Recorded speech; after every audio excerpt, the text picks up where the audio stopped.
The smell is the first thing. You bend down, pull that oven door open, and it rolls out at you. That thick, stale, burnt grease smell that has been baking itself deeper into the walls of that oven every single time you turn the heat on. You look inside and the walls are dark. It is not just dirty, it is actually much worse than that. Dark in a way that has been building for months, maybe longer, and you cannot quite remember the last time you did anything about it. There is grease baked so hard along the bottom that it has started to look like it belongs there, like it is part of the oven now. So you do what most of us do. You go to the store, you spend somewhere between $8 and $15 on a can of oven spray with a warning label that tells you to open every window in the house before you use it.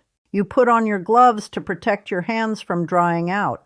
You spray it in, you wait the 20 minutes it says on the can, and then you wipe and scrub and wipe again. And it works, more or less. Enough that you put the racks back in and close the door and try not to think about what you just sprayed inside a surface that is going to heat up to 350 degrees the next time you bake a chicken. And 2 months later, you are right back where you started. That smell, it's that same familiar odor again, thick and heavy in the air. That darkness, it is still there, baked in. That same feeling of a job that is never quite done. Now, what I am going to share with you costs somewhere around $2.50, and you may already have everything you need sitting in your kitchen cabinet right now. Not under the sink with the harsh chemicals. In the cabinet, the baking shelf. What I am going to show you is a 2-stage method that gets an oven genuinely clean, not just surface clean, and it comes with something that should make you think a little. Because the reason nobody told you this has nothing to do with whether it works. It works. It is one of the most reliable cleaning methods there is. The reason nobody told you is a good deal simpler than that, and we will get to it before the end. Stay with me on this. I have been cooking on some form of an oven since I was tall enough to reach one. I grew up on a homestead in the Blue Ridge Mountains, Appalachian country, and we ran a heavy cast iron wood-burning cook stove in that kitchen from October through the end of March. Keeping that stove clean was not optional. Grease buildup on a wood-burning cook stove is a fire hazard, plain and simple. My mother knew it. Her mother knew it before her. So from the time I was a girl, I learned that a clean oven was not a monthly deep cleaning project. It was a habit. A quiet, regular thing that took almost no time and cost almost nothing because on that homestead, there was nothing else to spend. 60-some years of cooking. 60-some years of keeping an oven in working shape without once buying a spray can with a skull on the label. That is what I'm passing along today. If what I share here is the kind of knowledge you want more of, old methods, plain materials, things that work without costing you much, then I would be glad to have you subscribe. This kind of practical household knowledge ought to keep moving from one generation to the next. That is the whole reason I am here sharing it. And I want to ask you something before we go any further into this. Down in the comments, tell me, when is the last time you gave your oven a real cleaning, and what did you use? Was it one of those spray cans or something else? I ask because the answers people leave surprise me every time, and I read every single one. Now, the reason the spray can method never quite solves the problem is something worth understanding before you touch a single thing in that oven. And it comes down to what you are actually dealing with when you look at that dark, baked-on grime. Oven grease is not just grease. By the time it has baked onto the walls of your oven through a dozen or 24 cooking cycles, it has gone through a chemical change. It has polymerized. What it means in plain terms is that the fat molecules have linked themselves together under heat over and over until they have formed something closer to a hard varnish than to the drip that fell off your roasting pan 6 months ago. It is bonded to the surface.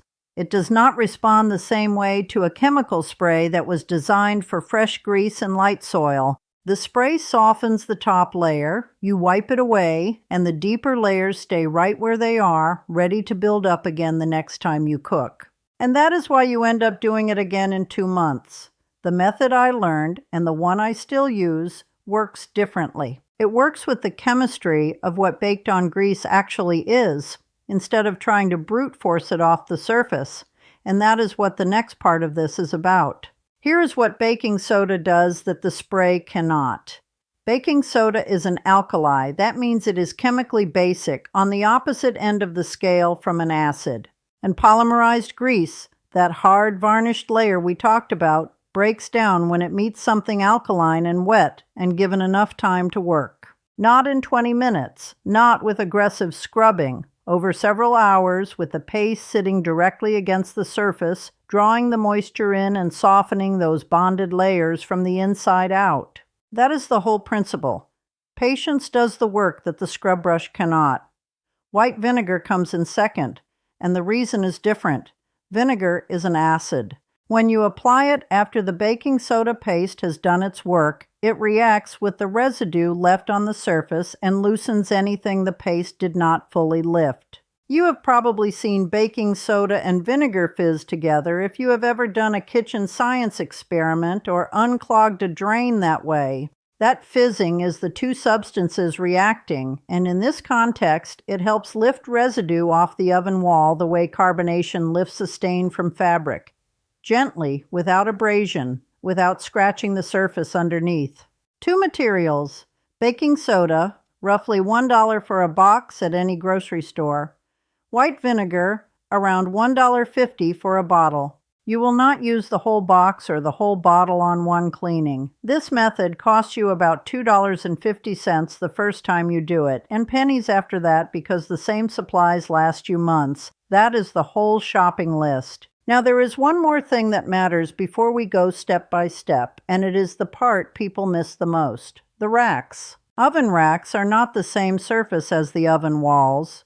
The walls are usually porcelain enamel over steel, that smooth, slightly glassy coating that, if you treat it right, releases grime without much fight. The racks are bare metal, and they hold grease differently. Grease bakes into the joints and the wire crossings and the little nooks where the rack rests on the shelf guides, and a paste you wipe on and wipe off is not going to reach all of those spots. The racks need a different approach, and I will get to that in the next step. The other thing to know, and I will be plain about it, is that the bottom of the oven and the oven door glass may need more time than the walls. A heavy buildup on the bottom, especially if something has boiled over and baked on repeatedly, may take 2 treatments rather than 1. I want you to know that going in so you are not surprised. The method, step by step. The night before you plan to do this, and you want to do it the night before, not the morning of, because the paste needs time, take your oven racks out and set them aside. Then take a look at the inside of the oven and remove any loose debris. A dry paper towel or a dry cloth is fine. You are not scrubbing yet. You are just clearing out the loose ash and crumbs so the paste can sit against the actual surface. Make your paste. Take half a cup of baking soda and add water a little at a time, 2 or 3 tablespoons to start, and stir it until you have something close to the consistency of thick peanut butter. It should spread without running. If it is too dry, add a few more drops of water. If it gets too loose, add a pinch more baking soda. You want it thick enough to cling to a vertical surface. Put on a pair of rubber gloves, not because the paste is dangerous, it is perfectly safe, but because it will dry out your hands if you work with it bare. Then spread the paste across every interior surface of the oven using your fingers or a silicone spatula. The walls, the bottom, around the door frame, along the ceiling of the oven if it is accessible. Avoid the heating elements themselves. Bare metal heating elements should be left alone, and avoid the oven light if there is one. Everything else gets a coating. For areas with heavy buildup, press a thicker layer in and let it sit heavy. The door glass, if yours has browning on the inside of the glass, can be treated the same way. Apply the paste directly to the glass and spread it across the whole surface. Close the oven. Leave it overnight, a minimum of 10 to 12 hours. This is not a step you can rush. The paste needs time to hydrate the polymerized grease layer, soften it, and begin to break the bond between the grime and the oven surface. 8 hours works. 12 is better. Overnight is easiest because you are not watching the clock. In the morning, take a damp cloth, warm water, nothing added, and begin wiping the paste out. You will see that where the paste has been sitting against heavy buildup, it is turned brownish or gray. That is the grease it has pulled up. Wipe steadily and rinse your cloth, often in clean water. Work from the top of the oven down so that anything falling drops onto a surface you have not cleaned yet. When the visible paste is gone, fill a spray bottle with straight white vinegar and spray all the interior surfaces. You will see a light fizzing reaction, especially in spots where baking soda residue remains. Let it sit for 3 to 5 minutes, then wipe again with a clean, damp cloth. What comes off in that second wipe is what the baking soda softened but did not fully lift. The walls of your oven, after that second wipe, should be noticeably lighter, and in a clean oven that was not too far gone, close to clean. Now for the racks. The racks are where this method gets its second wind, and the approach is simpler than you might expect. Fill your bathtub with hot water, as hot as your tap will run. Lay the racks flat in the tub and add half a cup of dish soap and half a cup of baking soda to the water. Let them soak for a minimum of 2 hours. 4 is better. What the hot water and the alkaline soak do together is exactly what the paste did for the oven walls. They soften the baked-on grease in all those joints and wire crossings where a cloth can never quite reach. After the soak, lift one rack out at a time and scrub with an old nylon brush or a scrubby sponge. Nothing metal, nothing that will scratch the coating on the rack wires. You will find that what would have taken hard scrubbing before the soak now wipes away with moderate pressure. Rinse each rack under the shower head or with the tub faucet and stand them against the wall to dry completely before you put them back in. If your bathtub is not an option, a large plastic storage bin works the same way. You just need enough water to submerge the racks fully.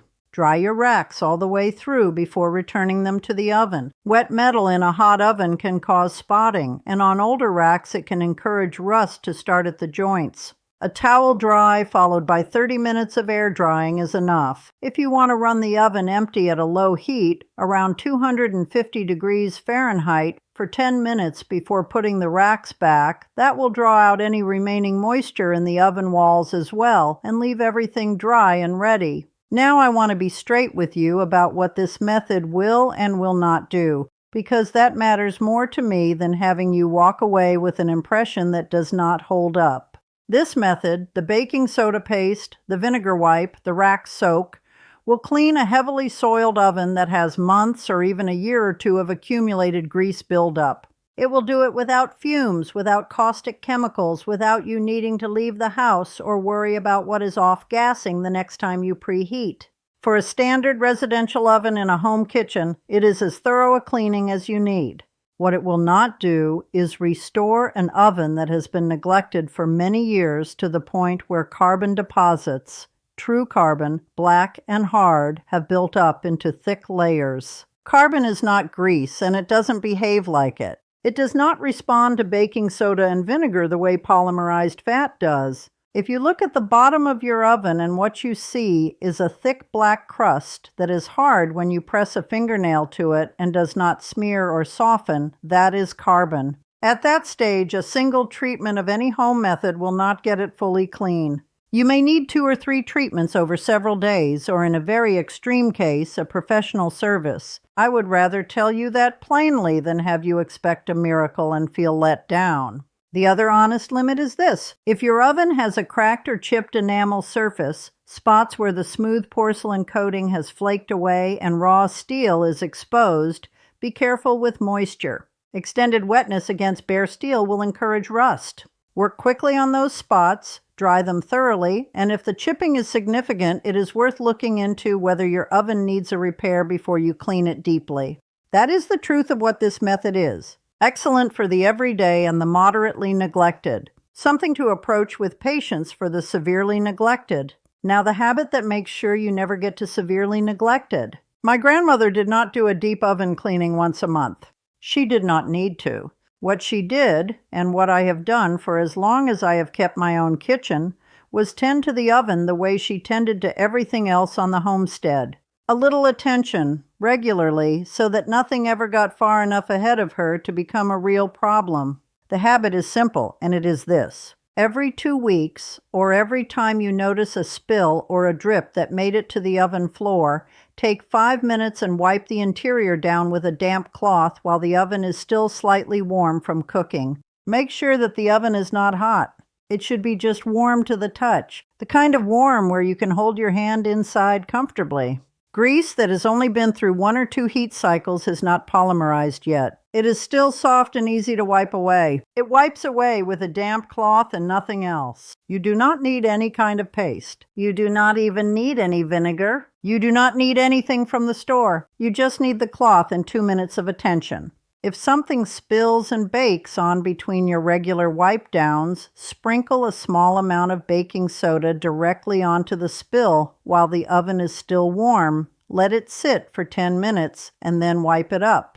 The spill will not have had time to fully harden, and the baking soda gives you just enough lift to get it clean without scrubbing. The whole maintenance system, the 2-week wipe down, and the immediate spill response takes less time over a full year than one emergency deep clean. That is the arithmetic of it. And it is the arithmetic my grandmother understood without ever having to say it out loud. She just did it.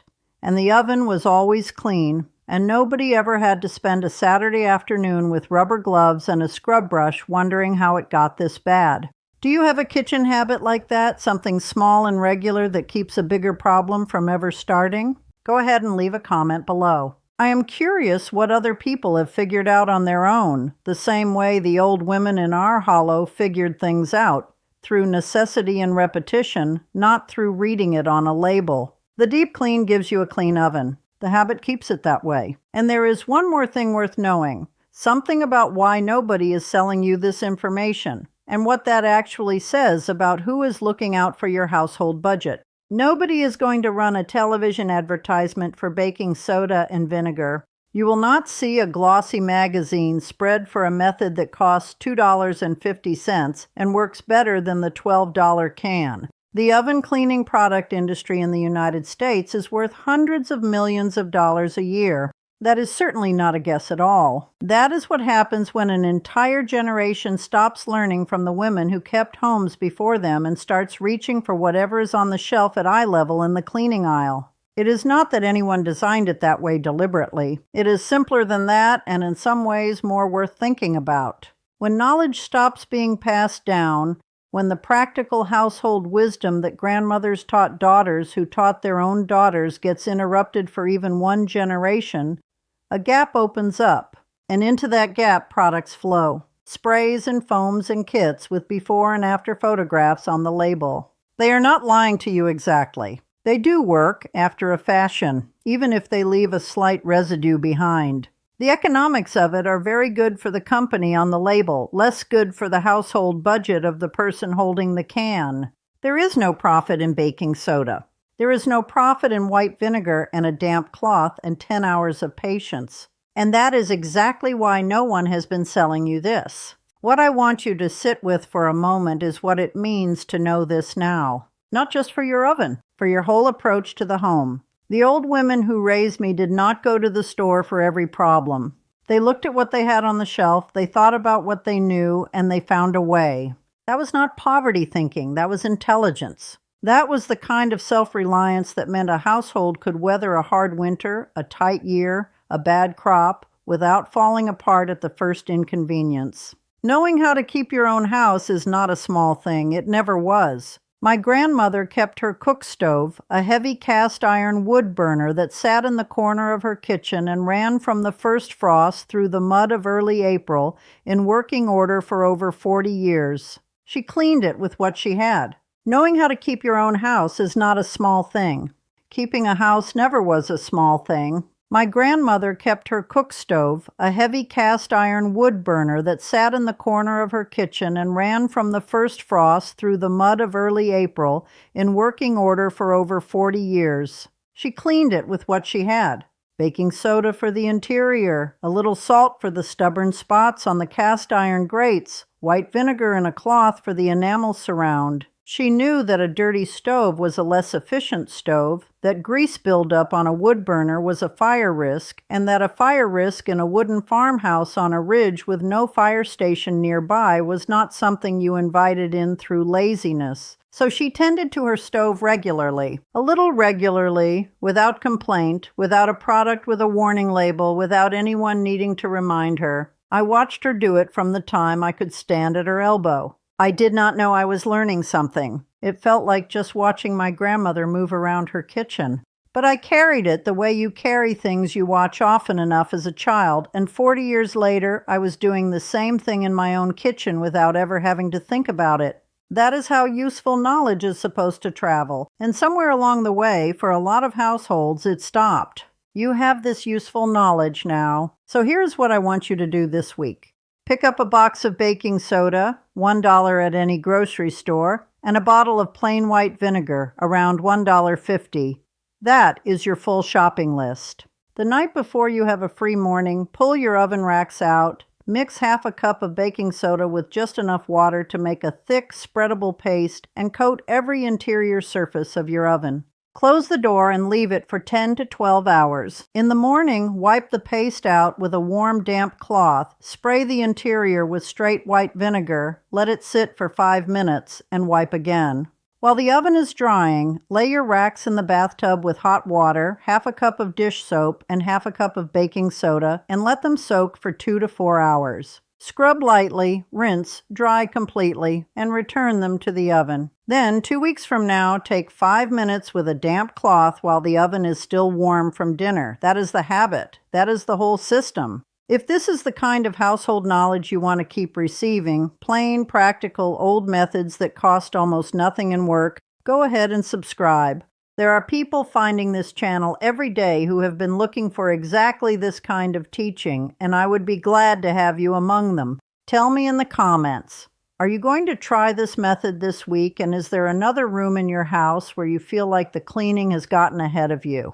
I read every comment that comes in, and the answers you leave help me know what to cover next. The next thing I want to show you follows naturally from this one, because once your oven is clean, the question most people find themselves asking is what to do about the rest of the kitchen surfaces, the ones that collect grease and residue in the places you cannot quite see. That is exactly where we are headed. An oven that gets tended to is an oven that lasts. My grandmother's cookstove outlived her. That is not a coincidence. That is what regular care does to a thing worth keeping.